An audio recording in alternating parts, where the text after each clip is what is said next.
সমুদ্রগামী জাহাজে যোগদানের জন্য মেরিন ও শিপ বিল্ডিং ডিপ্লোমা ইঞ্জিনিয়ারদের ক্যাডেট ইঞ্জিনিয়ারিং সিডিসি সহ 3 দফা দাবিতে অবরোধ কর্মসূচি পালন করেছে মেরিন কলেজ শিক্ষার্থীরা।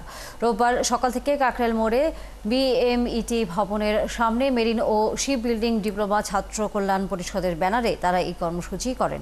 দাবি না মানলে আমরণ অনশন করবেন বলে জানান আন্দোলনকারীরা। বিস্তারিত জানাচ্ছেন Nadia Sharmin. Colour expert, George sap এবং মাইল্ড অন হ্যান্ডস টেকনোলজি সমৃদ্ধ অরিক্স ক্রিস্টাল ওয়াশ আপনার লন্ড্রি এক্সপার্ট। সমুদ্রগামী মাদার ভেসেলে চাকরির সুযোগকে সামনে রেখে এসএসসিতে ভালো ফলাফল করে ইনস্টিটিউট অফ মেরিন টেকনোলজিতে ভর্তি হয় শিক্ষার্থীরা। সেই স্বপ্ন যখন বৃথা যাচ্ছে তখন শেষ পর্যন্ত রাজপথে আন্দোলনে নেমেছে এই শিক্ষার্থীরা। 4 বছরের ডিপ্লোমা শেষ করার পর চাকরির তেমন কোনো ব্যবস্থা না থাকায় হতাশ তারা। ডিপ্লোমা শেষে 6 মাসের প্রিসি ট্রেনিং এর মাধ্যমে ইঞ্জিন ক্যাডেট সিরিজি প্রদান করতে হবে।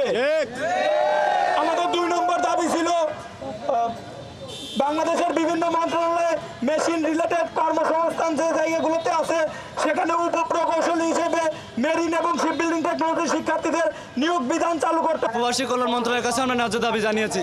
তারা আন্তঃমন্ত্রণালয় মিটিং করেছে এবং ডিজি শিপিংকে বলেছে আমাদের দাবি যেন তাড়াতাড়ি অতি দ্রুত মেনে নেওয়া হয়, কিন্তু বোমার অবৈধ সংগঠনের কারণে তারা এই অবৈধ সংগঠন দিয়ে তাদেরকে প্রেশার দেওয়ার কারণে আমাদের দাবি মানা হচ্ছে না। দরকার হলে আমরা অমর অনশনে যাইতে বাধ্য হব। এরপর আস্তে আস্তে আমর অনশন করে একবার সম্পূর্ণ বিএমইটি তো শাটডাউন আছে, এখানে আমরা বসে থাকবো। আমাদের দাবি দাওয়া পূরণ না হওয়া পর্যন্ত এখান থেকে আমরা চলে নড়বো না।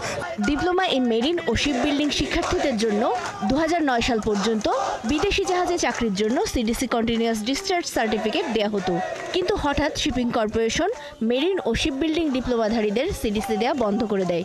এ নিয়ে কয়েক দফা কর্তৃপক্ষের সাথে বসার সময় তারা আশ্বাস দিলেও বাস্তবে সমাধান আসেনি। আমরা সিডিসির জন্য সেখানে আমরা কথা বলতে গিয়েছিলাম, কিন্তু তারা আমাদেরকে সন্ত্রাসী বলে আখ্যায়িত করেছেন। আলোচনা তারা শুরু থেকে দীর্ঘ 16 বছর ধরে বিভিন্ন ধরনের মন্ত্রণালয়ের মিটিংয়ে পুতুল খেলা খেলে, তারপরে আমাদেরকে জীবন নিয়ে খেলাধুলা করে। মাননীয় আসিফ নজরুল স্যার তার মাধ্যমে সেটা বাস্তবায়ন করা হয়, কিন্তু আমাদের একজন উপদেষ্টা তার বাস্তবায়ন করার পরেও ডিজি শিপিং তারা এই জিনিস মানে না। বাগেরহাট, নারায়ণগঞ্জ, মুন্সিগঞ্জ, সিরাজগঞ্জ, চাঁদপুর এবং ফরিদপুর ইনস্টিটিউট অফ মেরিন টেকনোলজির শিক্ষার্থীরা এ অবরোধে অংশ নেয়। নাদিয়া শারমিন, 71, ঢাকা।